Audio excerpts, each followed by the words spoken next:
Welcome to today's lecture. We are delighted to host this edition of Daylight Talks here at the Villum Window Collection. This talk is also a part of Copenhagen Architecture Biennial that finds place in these weeks. It's a great pleasure to welcome Lundgaard and Tranberg architects, represented by Malene Hjortsø Kyndesen and Trine Hedeager Harboe. My name is Kyndesen. I'm an architect in VELUX and head of Daylight and Architecture, a platform dedicated to inspiring dialogue around natural light in architecture. Through editorials and our student competition and these Daylight Talks, we aim to support architectural education and share bright ideas from professionals around the world. Since 2020, we have hosted more than 20 talks with esteemed architects from around the world. And from the very beginning, I have hoped to invite Lundgaard and Tranberg architects. And today that wish come true. Their practice is guided by values that we deeply admire. When you encounter architecture, you sense, you take it in, the materials, the light, the acoustics. But often there are some details that leave you like wondering why. But with Lundgaard and Tranberg's work, you are left with a quiet revelation. Of course. That is good architecture, and it is architecture that makes sense. Therefore, it is with great pleasure that I introduce Malene and Trine. Both are highly experienced architects educated at the Royal Danish Academy, and from all places, and have worked at Lundgaard and Tranberg for more than 20 years, where they are now partners. Together, they have contributed to numerous projects across Denmark, Scandinavia, and Germany, covering everything from early design phases to completed buildings, from detailed components to large-scale master plans. Malene and Trine are both deeply engaged in architectural development at the studio and are therefore the perfect match to enlighten us today. Please join me in giving them a warm welcome.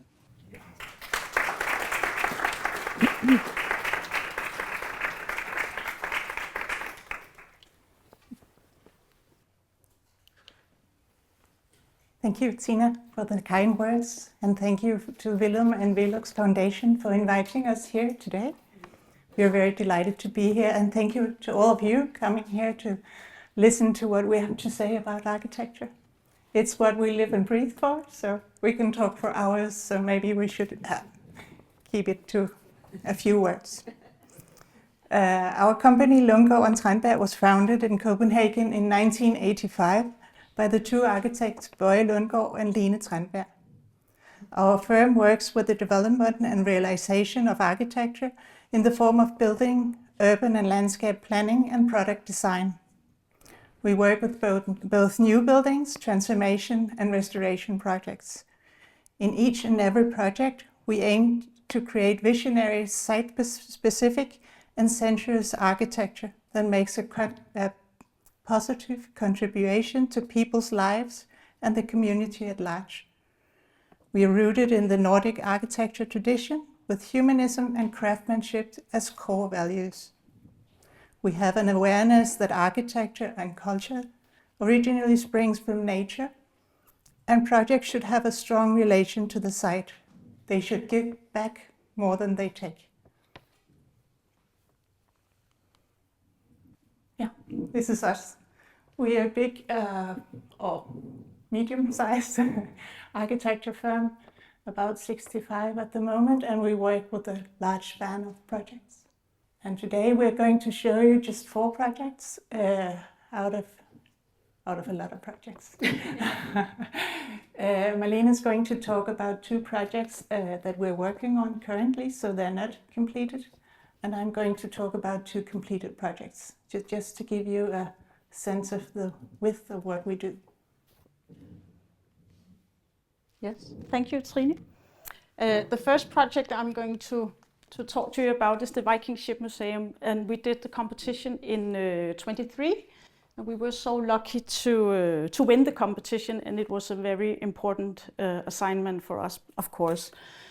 And the project is very nice to talk about in this context. We spoke with Tina about, because the site of the Museum of the Viking Ships are so very special. It's right next to the fjord, and the fjord is the whole, in a way, reason that Roskilde exists at that place, and that we could actually find the Viking ships down there. So it's a thing about this very special site, and then also that we have this dilemma of the Viking ships, they can't tolerate any more daylight. So we have right here in this museum actually the two themes of today. And I will try to take you through. Trine and I talked a lot about, it's much more fun to talk about how we work and what inspires us than to show pictures of the finished projects. So now you get the tour behind the scenes in a way, and not so many project pictures. But what inspires us is of course the ships and the finding of the skolelev ships, as they are called in Danish, is of course the most inspiring thing you can meet as an architect, and they tell the story and they actually connect us all to the past. That is a history way before us and way after us, and we're just right here in the middle of that, creating a museum for these wonderful creatures. They had their own travel. They were found. We built one museum for them. We built the island also for the craftsmanship, and then the museum, as it is today, has been a fantastic frame for the ships for many years, and now it can actually not protect them anymore. So we have to give the ships a new building, and we have to preserve the old building to let it become one museum containing it all. So what inspires us also is there's a thing that was actually there before the Viking ships, and that's the nature of the site. And as Trine also said, the nature is always our big inspiration. And this is why we, together with Marianne Levinsen, as a landscape architect, fell in love with this LA Ring painting of the Roskilde Fjord, and actually just lean back and try to understand what this picture actually tells us about this site, about the being of the fjord in this area, and creating this wonderful landscape of salt meadows. And it's actually where the water meets the land, and it's also why Roskilde is actually founded at Roskilde, and why the cathedral arises from the fjord up into the land. And it's a very, very important connection. So this direction from going from north to south, and this sense of the cathedral on the top telling about the history, and also the sailing direction of the boats was so thriving for us. So just to get the hierarchy straight, we do these kind of drawings for ourselves and for each other, that we actually say, okay, the fjord is the most important thing. Then we have the landscape thriving up through, or actually down in this sense, through the area, the city on the left side. And then when the museum is actually taking part of this area, these kind of readings tells us where the museum should be. It should be on the very edge of the city and the landscape, and not taking up the space of the landscape, because then we could actually destroy the whole sense of the site with placing the new building in the wrong way. So we could actually just let the energy pass through, and also the sites and all the movement of this. And it also tells about how the Viking ships are actually sailing in a direction, because the ships today in the Viking ship hall, they are put in like in a mantra. They lie there as a thing that we should observe, and they are exhibited, but they are not sailing. And a big wish from the museum as well, also this was from the program, that they wanted to actually see the Viking ships, the 5 ships as a sailing fleet. So So they want them to set them back in the sea in a way inside the new museum. And that's why this direction is even more relevant for the boats to sail.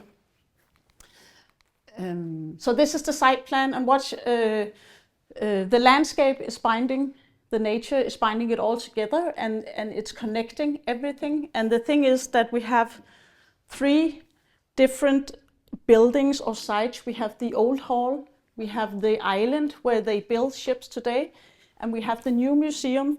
And it's actually the space between the buildings that's the important thing. Both as a museum experience, but also as the space, the language between the building can only happen if they have a pause between them. So this is also why we had to get space between them, and of course open up the fjord and not lose the big connection for it. And this is why the direction and the curveness and the building pointing towards what's important here, and that's the fjord. Also, a minor detail, but then not at all, the water flooding, that we found the highest place, as you can see on this map, on the side. So we tried to create the new building at that place on the side that had the highest top level, so we could protect the ships also from the water flooding. So it actually, when you again ask the site where this building should actually be, there's a lot of things responding to you if you listen very well.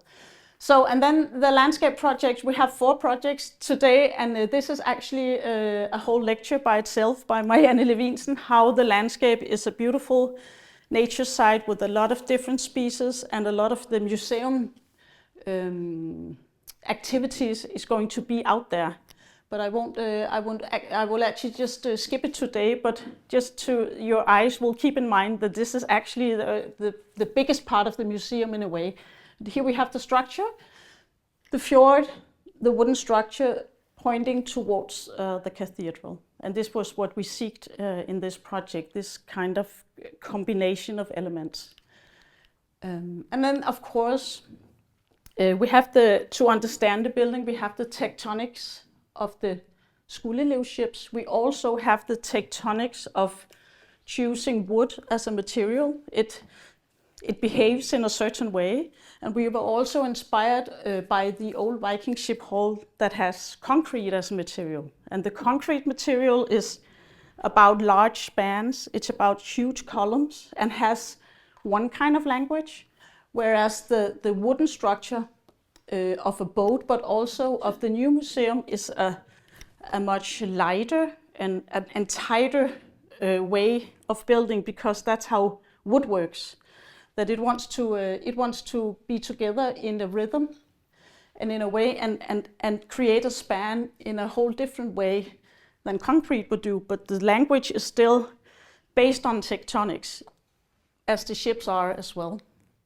And as you can see in the section here, we have created a space around the ships in a way on the conditions of the wood, but also in the conditions of the ships themselves.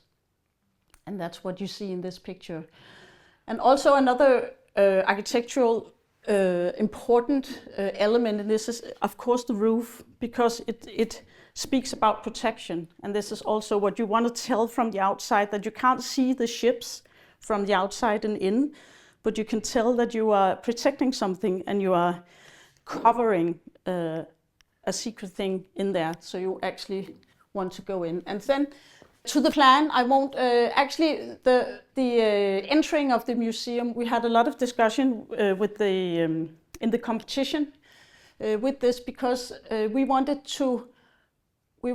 people not to enter a door in a museum. We wanted people to enter through the fjord. So we wanted people to get to the water and then go to the museum. So you actually, you start your journey here by the water, and you can see the whole museum. And then you find your doorway, still not pointing, your doorway on the top of that. So you enter the museum, you in the foyer, and you travel up the stairway in the middle. You start your journey around the exhibition, and then you enter the Viking Ship Museum Hall from a balcony. So you see the sailing fleet from above, and it actually sails towards you to the fjord. And we believe very much in that experience from them. And then just to get into the daylight, because this project is about the absence of light, because the ships can't tolerate the light, but still just a little bit of light can also talk about the absence. So this is why this structure of the wooden rhythm growing, we have small spaces to let in some light, as you can see there in the beginning of the structure where it's narrow, and then again in the end of the structure where it's also narrow. And it can let in a little bit of light. So when you see, this is a picture when you're close to the fjord, that the light invites you inside the building and the ground floor because you have a foyer. Then you move up the staircase and you see a little bit of light showing that the fjord is still out there and we have a direction in this building. And then when you get into the hall, you can sense in the bottom of the space there's still a few dense lights in the background, and that's quite what the ships can still. We are allowed to do that, and then not more. But it actually speaks about the space finishing the surroundings of the ships, and also when the light is totally closed out, we work with a shell around this in the wooden structure where we can, in a way, in an artificial way, still talk about lightning and sunrise, and so we can work with the atmosphere around the ships, even though the daylight is actually taken away from them. And then, just for finishing, we are also working with the old building, and that's a very fine and nice job that we're looking forward to. We haven't started it yet because we have to move the ships first. So when the ships are moved out into the new building, we can begin this wonderful journey about taking care of the elder Erik Christian Sørensen building and try to work with the hall. Also, in the same way, looking towards the fjord and back to the city, but in the way that he did it with his fine building and finding new life for that also. Yeah. And then I think I'll give the word to you, Trine. Here you go. As Malene said many times in her presentation, we listen very carefully to the site. Once we were visited by an Irish architecture firm at our company, and I was working with a model and forgot how to speak English because I was working. So I took up the model and said, we listen very carefully to the site and the building, but that's actually what we do. We listen before we propose what to do, because we need to know what's already going on. What's the materials, what's the shape of the sites, what's the light, what's the sound. We need to learn it all to be able to make an addition. And that's actually what we did here in Ribe. It's the oldest city in Denmark, and it's situated above a ruin of a monastery, one of the oldest in Denmark also. And Ribe, if you know it, it's a very homogeneous brick city.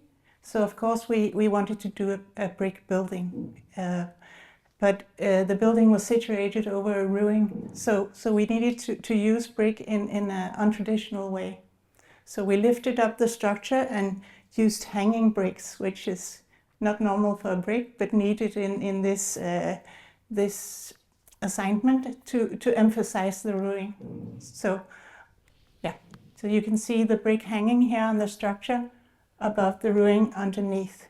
And it's just opposite the cathedral, so it's a very sensitive space. So you needed to listen very carefully before making an addition. Here you can see it in section, so the ruin is underneath here, making it visible for all the citizens. They can walk by, look at the ruin, or they can just go in, just open the door and go and see the ruin. And then above it there's a parish hall with office spaces and meeting spaces and so on. And then we worked with the contrast between the very open ruin space and then the very closed space above. But also in the space above, emphasizing the contact to daylight with the holes that are cladded with bricks all around, taking in the glass of the window as long as possible so they wouldn't reflect the skylight but seem like holes. So when you're inside, you just look out through the glass and directly into the city without seeing frames and so on. And here, this is Ribe, and this is the site right there. So it's like making a pearl in the necklace that is missing. So you need to do a modern addition, but it needs to be balanced to the city, so it won't scream out loud, I'm modern and new. It should respect everything, but still have a will of its own. And that's often a balance that we work with. You need to be very self-conscious, but you need to be very polite at the same time.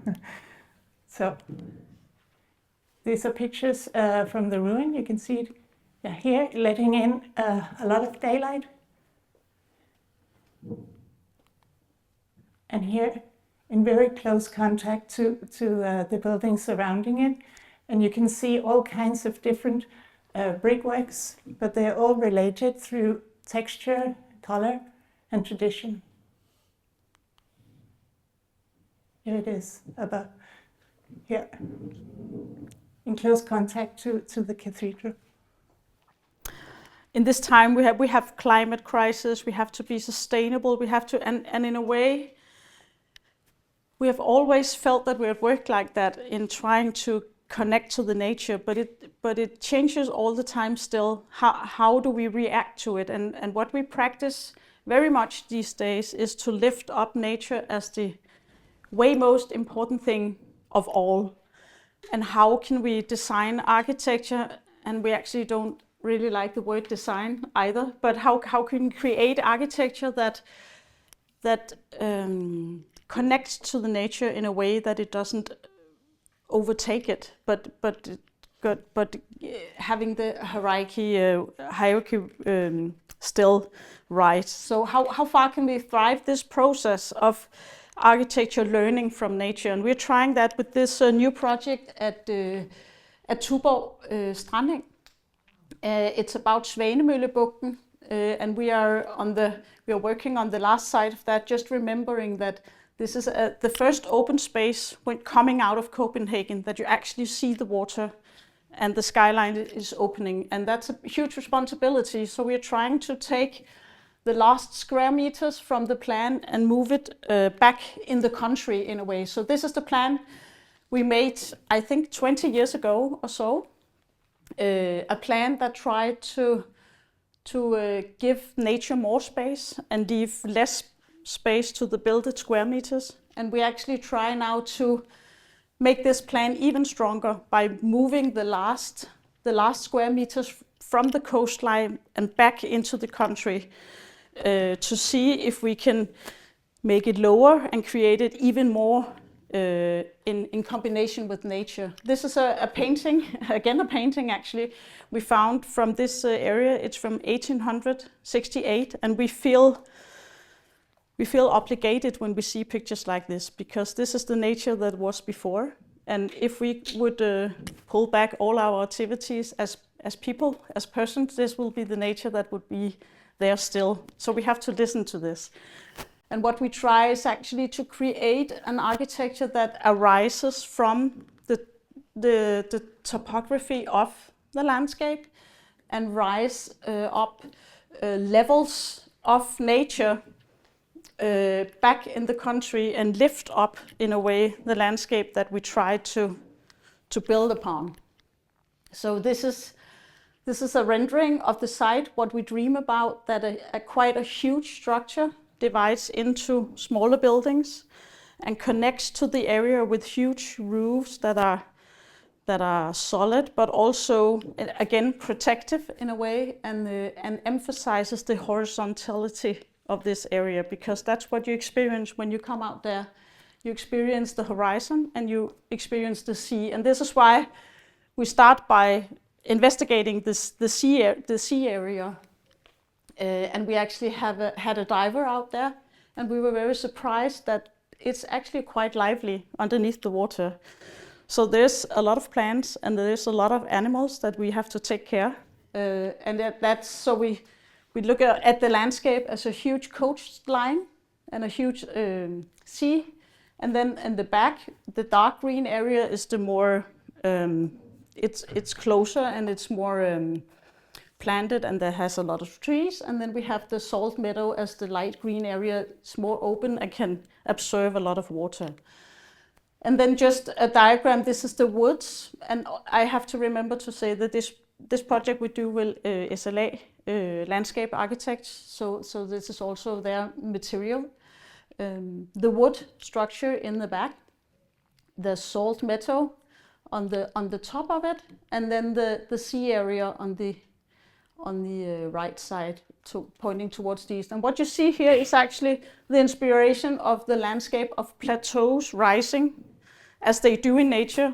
When you get further away from the coastline, the landscape builds up. And the same with the trees. The tree trunks are in the back of the landscape, and then we try to organize the tree trunks inside the building in a system that becomes the columns of the new building. So we have the tree trunks collecting to be columns in the building, and the same with the shelters. We have the crown of the trees becoming the roofs of the building in a phenomenal way.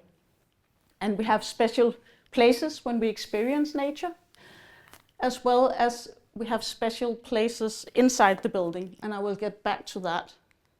So what we have here is a building structure that comes from the city, as you can tell, in these two directions, and then wander out in the landscape and settling down in heights in a way.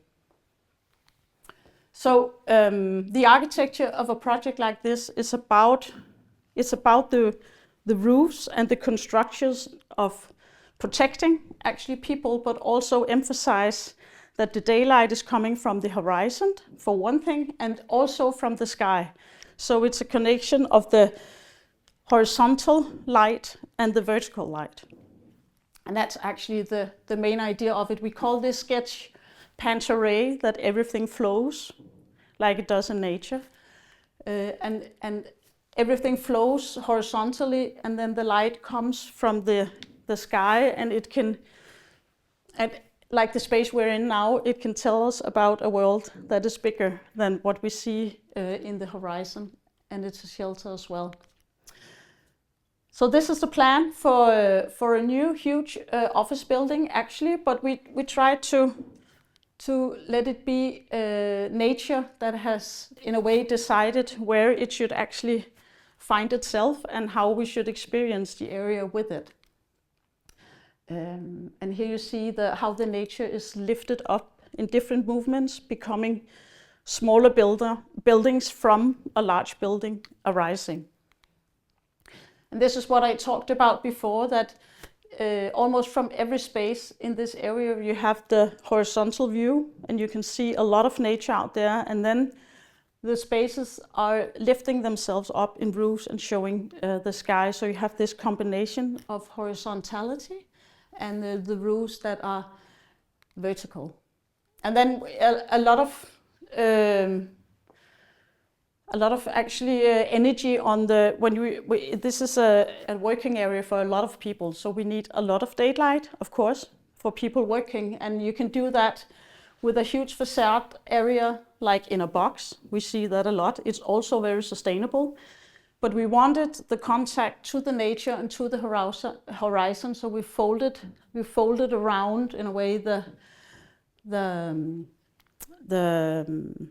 whole facade of it, so that when you're experiencing the spaces from the inside, everybody has the contact to the nature. And this is the plans, and I won't go through them, but just so you can see that on the ground level, and then on every level, the house gets smaller and the greenery is taking over. So you from every every floor in your office building, you can actually experience the nature, and you have it as a part of your work life and your health. And you can tell this in the section as well, at these huge plants. And then this is the space we were in before. On the next level, you have a terrace, and the space arises on the second floor. It happens again on the third floor, and the fifth floor, and the fourth floor. So it's actually defining itself through the movement of the light and the roof. Then we have a long journey in flexibility.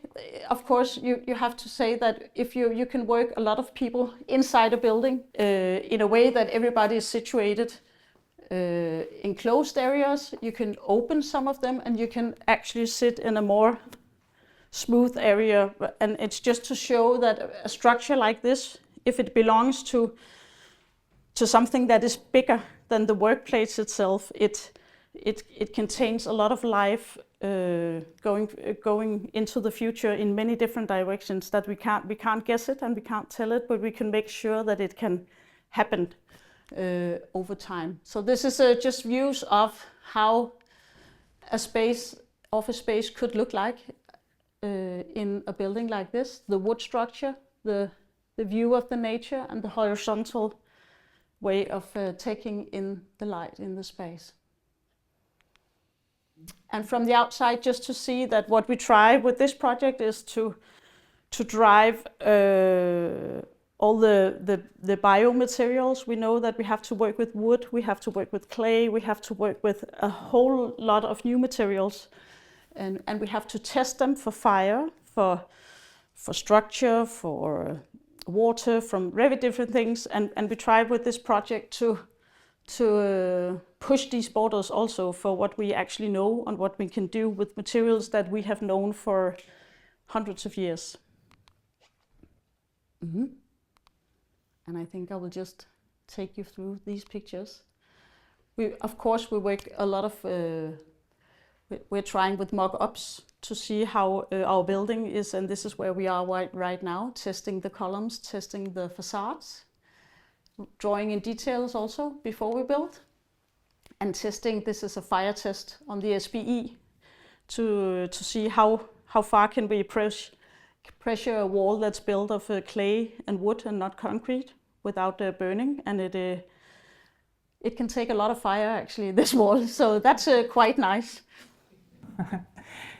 Last project, the Natural History Museum in Copenhagen, which was partly made possible by a very generous donation from the Villum Foundation and other foundations. We worked together with the architect Claus Pryds and two landscapes architect Sten Høyer and Julie Kirkegaard, and a lot of engineers, but that was just the architecture part. It was a project we started in 12 and we finished this spring. So many of our projects takes a lot of time, but it gives you the possibility to learn everything about the project, about the people working there, about the people coming to visit, about all the school children needed to go there for educations, about the scientists working in the offices and the laboratories, knowing all their needs and how they can use each other and use each other's spaces. So we would do just the right amount of space. So it's situated in the Botanical Garden in Copenhagen, and the garden itself is a museum, a living museum. All the plants are listed. You cannot take them home. It's part of a collection. And they have quarters in the garden. You have the Japanese quarter, you have the Danish quarter, and now you have the museum quarter. And the landscape out here is actually the roof of the museum. And we're working with it as the first landscape, the landscape that was there when the ice melted away. And yeah, you will see more pictures of that.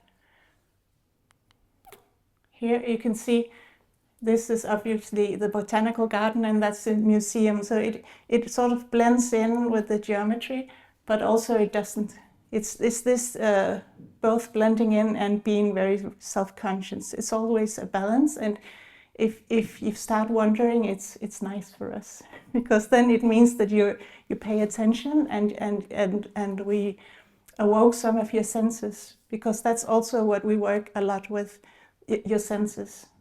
The phenomenologic, it's a very difficult word, and how you sense as a person. The light, obviously, but also shapes and materials, textures. We work a lot with that. This is the landscape, or a vision of how it's going to be, because right now we work with the gardeners in the museums, trying to make stuff grow on top of the roof of the museum. And it's concrete, but it's done with lines and stripes, like when the ice formed the stones. This is in Sweden. And also we looked at what happens to stones when they are situated in nature for a long time. Small stuff start to grow, and that's what we want to happen to this landscape. So we're doing this, the line of life, you could call it, but it's actually water, which is very important if you want something to grow. So here you see the whole museum. This is the roof of the collection. And the existing buildings, we only made a few additions to be able to walk inside the museum without going outside. And then the small buildings up there of escape routes, but also a possible connection for the scientists in the last building to go down to the collection, because they do exercises with the collection, learning more about nature every day. And this is obviously the ocean hall. We're going to hear more about that. So this is a section of the project done in the competition by Lene Tranberg. And we often do drawings like this in the beginning of a project or in a competition, because it's the concentrate of the whole idea. And if you have a very strong sense of the idea, the project can develop in many ways. It can become smaller with a smaller economy, or it can get bigger if you have that possibility. But it needs to be very strong and very easy to communicate to everybody. So since it's a section, you can see this is the ground. And then in the competition, we had greenhouses going down into the collection. Later on, we learned that it wasn't possible because of germs eating the collection, so we took them away. But it's like an interweaving of existing buildings, the ocean hall, existing buildings, new buildings, and then also interweaving above ground with underground, interweaving the museum in the house with the museum in the botanical garden. So one big interweaving. And it's actually 18 buildings that we put together. This is a section from when we did more detailed drawings. You can see it's the same. And this section is done, I don't know, 8 years later, but it's still the same idea.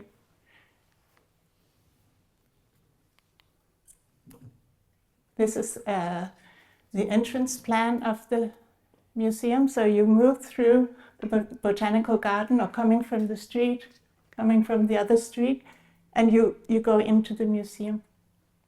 And we added organical shapes mostly to make a contrast to the existing orthogonal buildings. So you move in, you take down the staircase to go into the exhibition. And the ocean hall is, along with everything else in the museum, inspired by nature. This was a dream assignment for us because of the nature content.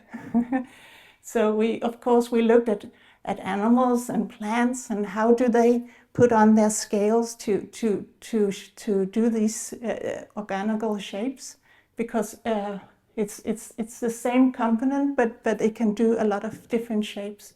And we used that to do the ocean hall, and there are only two pieces alike of each of the glass, because it changes its shape all the time. And it's actually a super elliptic shape, which it has a mathematical formula. But if you twist it, you can either do a rectangular or a perfect ellipse. So we twisted it to something in the middle because we needed the ocean hall to take the shape of the courtyard. So you can see it's born of the courtyard, but still it has this fear of something strange. Is it an animal? Is it an iceberg? I don't know. It needed to have some strength of its own, and also it needed to affect people because it's so tall and we are very close to the other buildings of the courtyard. So maybe when you walk there, you will feel, oh, I can feel the building without touching it, and maybe and hopefully you will feel small, because we wanted people to feel small, recognizing that nature is bigger. And then there was a lot of existing buildings, which has a lot of energy built in the building, but somebody forgot over the years and cladded it all with a lot of stuff. So we just needed to take it away, take it away, to discover all the layers of the paint, choosing the layer that would bring it all together, and then in the big auditorium, taking away this steel structure that they put in to have more space for their collection, but taking it away and recreating the big auditorium. And also here, taking away a linoleum floor and finding the old pavements.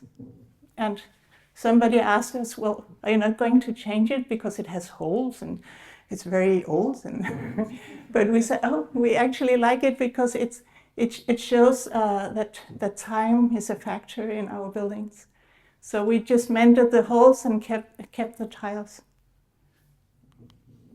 And then we added new layers. And the new layers should again be very self-conscious, but also should be very well fitted with the existing.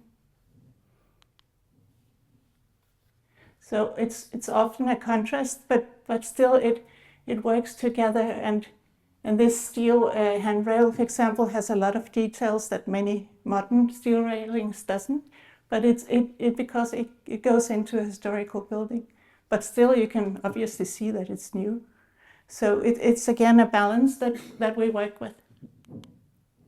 Here, coming down to the exhibition, you can see there's organical shapes, and then there's the rectangular shapes here. And that was for us a picture of excavating into the ground. If we had more money, we would do a larger museum. If we had less, it would be smaller. But somebody can do that in the future. So it's just the possibility of the museum. And then inside this organical shape, we were allowed to take down daylight, because daylight obviously has this UV part of it that is not good for the collection, but it's very good for people. So we use the daylight as a sort of wayfinding in the museum. So as long as you're inside this shape, you can have daylight and you can go to the ocean hall, which is daylit. But do you go into this part of the museum? It's without daylight. So it becomes a wayfinding. Here you can see inside of the curved walls. And also you have this, if you remember the section of the competition, you have this sense that you have a connection of the underground to above ground, which was very important. Obviously the light does it, but also the shape, the ceiling underneath the curved landscape. And also this pillar, it doesn't go to the ceiling, it goes to the next. But we wanted the museum to stretch out to raise your sight to the sky. And here we like to work with phenomena instead of normal building details. So if we were to put in a door to divide the collection of Denmark from the collection of the Greenlands, I don't know, it would be strange with just a normal door. So when we did this museum, we had a piece of paper, and then we just tore and it said, can we just do like this? And we did, because it's concrete, and we could do the shape that we wanted. because everything is nature, is fluid and connected. So we wanted this sense of that everything was connected. And also, looking up to the skylight, we hit the frame of the window because we needed the sense of light and not the construction. Of course, it needs to be tight and everything needs to be well designed, but we needed the light instead of just the details.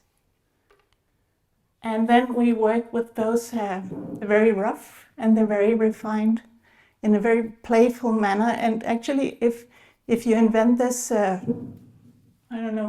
vocabulary, you can do whatever the building needs to do, because we needed to make it higher, the railing here, so people wouldn't fall down. But here, the staircase started and you needed something to hold on to. So it's like a spaghetti doing whatever you needed to do. So this is the ocean hall, small details of it. We worked with glass, obviously, in the structure, but not with glass as you usually do as the absence of material.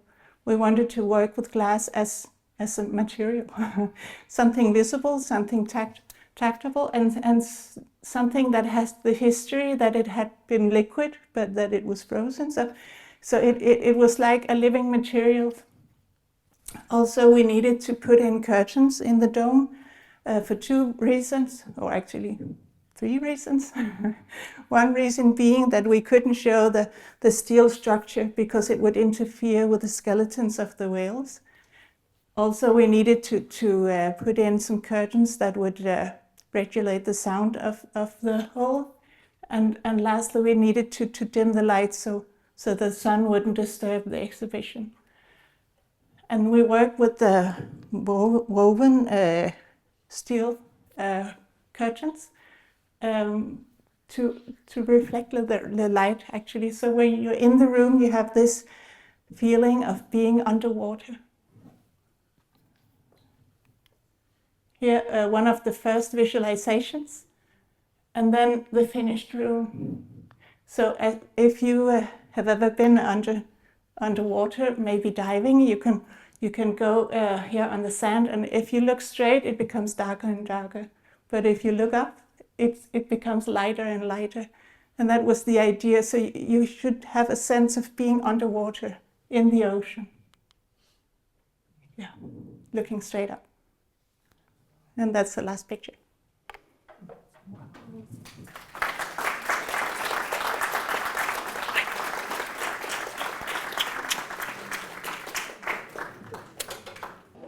First of all, thank you for all the beautiful images and the beautiful words. I can't say how grateful we are for that you are sharing not just your projects, but how you work and what inspire you, because that is amazing to come behind the scenes. Do we have any questions in the audience? Yes, Lorena? Lorena will come with a mic. It's so similar to the Japanese architecture. Was it intentional? I mean,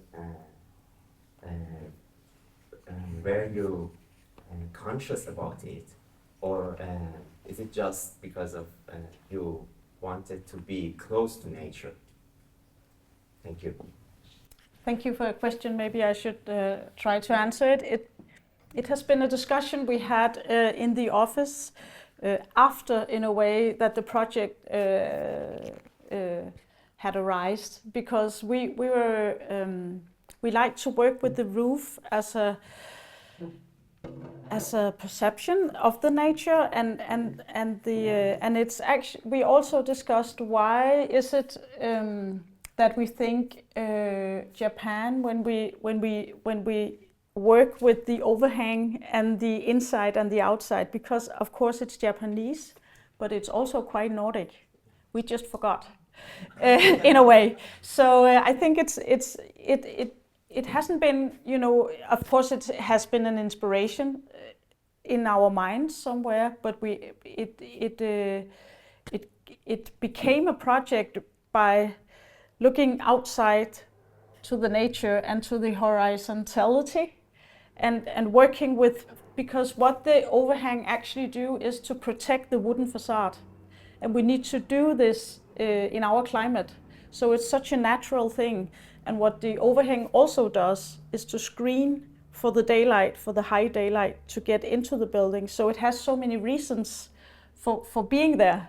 And then it's right that it creates an expression that maybe is a little strange to us also. Then we discussed it a lot, that do we know this kind of building, or what is it saying to us? But we actually like to be just in that space where we invent something, we see something and we think, this is new, but it's also very old, and we know it from other cultures as well. Yeah, it's very related to the material. Yeah. It's the need of the wood. Yeah. So. My question is also about the Novo Nordisk Foundation building. Mm-hmm. So obviously there's less sunlight during winter and early spring in Denmark. So you briefly went through this floor plans where the outside courtyard or garden space? Yeah, lifted gardens. They're different in each floors. Yeah. Did you consider like different species of plants and trees for the seasonality, climate, and also did you have in mind the purpose of this space would be different in between the cold seasons, dark seasons? Yeah. I think that we could actually take it maybe further.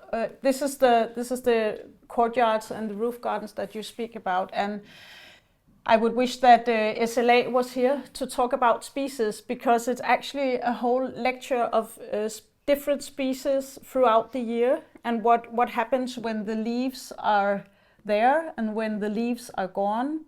And in the areas, I actually wanted to show this this side with the 3 different landscapes, because there's a whole lecture of how nature actually is so different in these 3 areas, and also in the lifted landscapes as well. So there's a lot of different species, there's a lot of different conditions in these 3 different areas. It goes from very wet to less wet to not that wet to hopefully not wet at all in the building, and of course not wet at all. And that's why the species will actually interact with the nature, and we believe that different we already know that different butterflies are out there and we haven't seen them in the city for several years, and they're back in a place like this. So, but it's a whole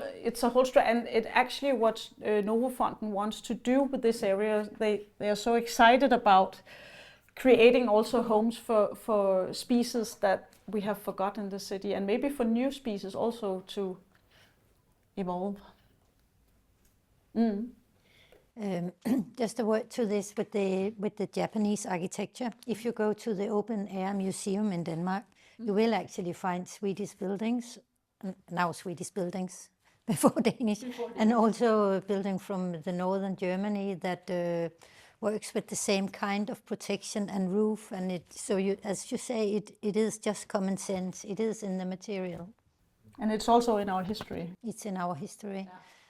But I can understand you, because I also see the link to Japan, but that's also the way you work with the live trees, and it's very poetic. Do we have any more questions? I actually have 2 questions. First question is, how do you know how much daylight you need in a building? And second, when does the material come into place when you're designing the project? Thank you so much. Very good questions. Difficult to ask in a very simple way. But I think daylight and materials are so close related to the main idea. So they're born together, I think. We don't work linear. We work in circles, and sometimes it's a mess. but Messy circles. messy circles. But because we need to investigate what does the material do to the light, or what does the shape of the building need for kind of material, or what does the function need for light. So we work in messy circles, and everything's inform everything. And then at a certain point, there's no more time or money, or I don't know, something, we run out of something. But we can go on refining forever. But because we work all around the concept, we can also stop quite early if we wanted to, because it's the whole. It's always the whole. I don't know if that's the answer you wanted, but. And also I think the amount of daylight we often know quite early, because it's depending on the typology, right? That we know that both the Viking Ship Museum and the historical museum, at last they don't need the light. We know that it's actually a no-go with the light. And then we have an office building that needs all the light we can get. So this we know when we begin. And then also the materials is, I think Ribe is such a nice example of the site telling about the material that often you, and also actually the Viking Ship Museum, if you just, you can smell wood down there everywhere. So you can actually just go there and close your eyes and ask what kind of material you want to build this in, and then you're in a way on the road. And also with the historical museum, that if you wanted to go back to the oldest nature, you have to get into rocks and stone and underground, right? Yeah, also because we wanted to make the botanical garden play the main role. So when we had given away the main role, we needed to dig underground, and then we needed to do something with the ocean hall. So that's also a quite big player. But everything is in relation to everything else. So that comes from listening, I think. We just need to listen, and then we know the material. Then we can interpret what we hear. Thank you so much. Yes, we have another question over here. Thank you. A question a bit less concrete perhaps, but something that I'm curious about. Shoot. Have your own perception of light changed a lot throughout your career working with architecture, and have there been like certain moments where you really realized the impact of the daylight in certain scenarios or projects? Yeah, thank you. That's a poetical question, I think. The good thing about being an architect is actually that the older you get, the more experienced you get, which is nice, because if we were ballet dancers, we would have retired. True. But I think for my concern, I think with my experience, it becomes more differentiated. It's not just light and dark. It's the shades that becomes very interesting, and the shifting in the light. Right now we're doing a competition where we use light as guidance. So sometimes you would look out to a beautiful tree, but then you need to turn a corner to find the staircase to the museum. Then you need to look up to the sky. So you're actually guided with the light, and the light will be very different whether you look out to a tree and the light almost becomes green, or you look up to the sky, it's almost blue. So you can do a lot with light, but you can use it. You can use it like not a scenography, but determining how people should move through spaces, to guide you. And I think another good thing about, I really love the question. Another good thing about getting older in what you do is that I think this, what we do still surprises me in so many ways. I find new relations with light every day in different projects. That when you do one thing, you get one perception of it and one thought of it, and then we work a lot together on our different projects. So we are involved in a lot of projects, and then when I visit another project in the office, something totally different is going on, and I really love this that at architecture can actually, if you lean back a little bit and don't dominate it, it keeps on telling you things that you didn't even know, and it happens in a way every day. And I think the beauty of that is so, I mean, you want to experience more of it because there's so much invention, not invented in a way. Or we try to see new things every day in it. Also, in our office, we talk a lot. Maybe you can tell. we use conversation as a method of developing our projects, and we've been there for so many years. But it's like one long conversation, even though that 25 years conversation. The projects are different, the functions are different. Everything is different, but it's in a way still the same conversation because it's about the elements of architecture, in which light is a very important part. Yeah. And you said something that nature has been a part of your design from the beginning, or the architecture in the company. And I find that is quite amazing to see. Lundgaard was, and also Lene, of course, but they did a lot of examination of daylight and fresh air and things back in the 70s, before nobody was talking about nature and how to relate to things in this way. And at that time, even then, there was this ongoing conversation. Can we do this in another way? Are we sure that we have it right? Can we interpret this in another way? And this is as a part of a conversation that started way before we got to the office, and hopefully way after also. Yeah, because we design for people, in nature, for people, and the well-being of the users of the building is a big concern of ours. So they need fresh air and good light, and nice acoustics. Then I also find it very brave when you talk about the natural or the history museum, that you make the building very big because you want people to feel small. But that is, it's such a nice way you want it. It's because you want to show that nature is big.